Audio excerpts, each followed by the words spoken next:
Chapter 11. The Rise of the Gupta Empire. After the breakup of Mauryan Empire, the Satavahanas and the Kushanas arose as two important political powers. Both these empires came to an end in the middle of the 3rd century AD. On the ruins of the Kushanas arose the empire of the Guptas. After the Mauryan Empire, it was the second most powerful empire of ancient India. The important rulers of Gupta Empire: Chandragupta first, Samudragupta, Chandragupta second. Chandragupta first, the founder of the Gupta dynasty, was Sri Gupta. However, it was Chandragupta first who made the dynasty powerful. He managed to bring under his political control the mineral-rich Bihar and fertile Uttar Pradesh. He strengthened his political position by marrying into the politically powerful Lichavi family. Samudragupta. The Gupta kingdom was enlarged by Chandragupta's son and successor Samudragupta, 335 AD to 380 AD. His court poet Harisena wrote a glowing account of his military achievements. This was inscribed on a pillar at Allahabad and is known as Prayag Prashasti. Samudragupta was not only a great warrior, he was also a wise administrator. Chandragupta II. Samudragupta was succeeded by his son Chandragupta II, who is also known as Vikramaditya. During his reign, the Guptas attained the highest power and prosperity. His court was adorned by many great scholars and poets. Kalidas was one of them. The Chinese pilgrim Fa Hien visited India and gave a detailed account about the life of the people in his writings. System of administration. The Gupta kings were all powerful. They adopted high-sounding titles so that they are regarded as powerful by their subjects, such as Parameshwara and Maharaja Dhiraja. The king maintained a standing army which was supplemented by the forces supplied by the feudal lords.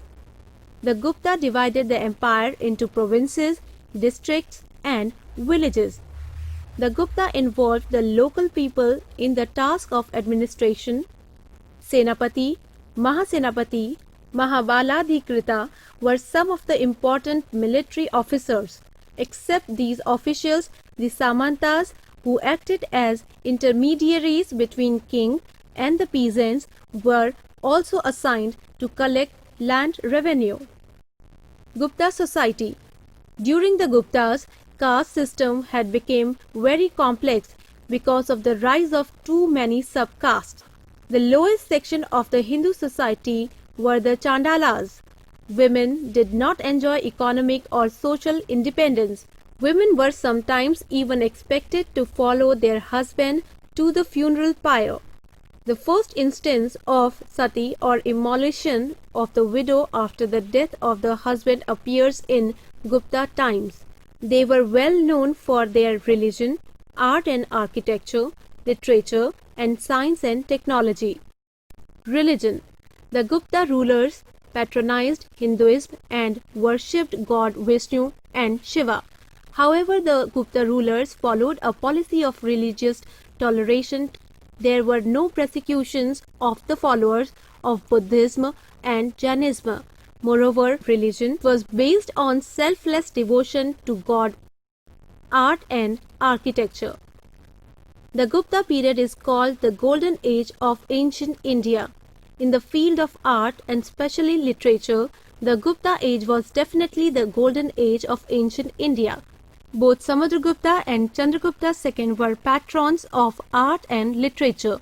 The greatest specimen of Buddhist art in Gupta times is provided by Ajanta paintings.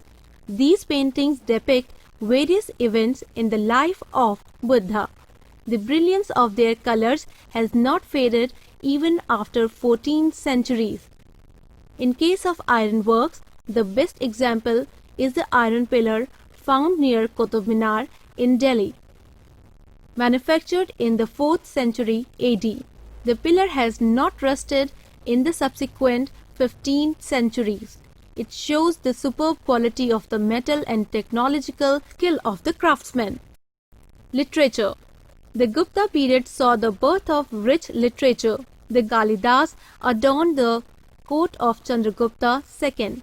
The world-famous stories for children called Panchatantra by Vishnu Sharma was also written during this period. Science and Technology. Science and Technology, Aryabhatta and Varahamihira were two famous mathematicians and astronomers of this period. It is because of the excellent achievements in art, architecture, science and mathematics that the Gupta period is known as the Golden Age of ancient India.